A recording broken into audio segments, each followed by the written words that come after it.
Hello guys! Magandang umaga po. Welcome back to my YouTube channel. Minsan po may mga nanay na nagsasabi na mahirap daw po mag-alaga ng mga anak. Mahirap daw po magpalaki ng mga anak. Opo, mahirap po talaga kasi danas ko din po yan bilang nanay na sa bawat umaga pagising mo,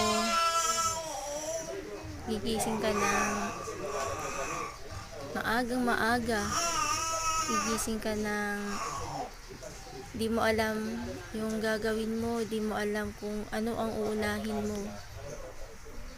Pero ganun pa man, bilang nanay, kaya nating gawin ang lahat para sa ating pamilya, para sa ating mga anak.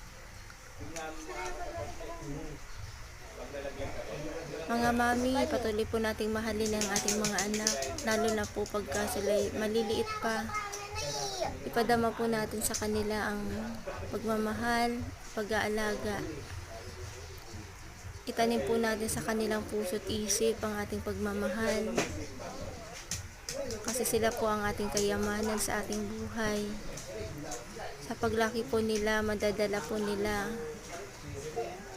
kung paano natin sila inalagaan noon. Maging huwaran po tayong mga ina sa ating tahanan. Huwag po nating pabayaan ang ating mga pamilya. Lagi po tayong magkaroon ng time para sa kanila.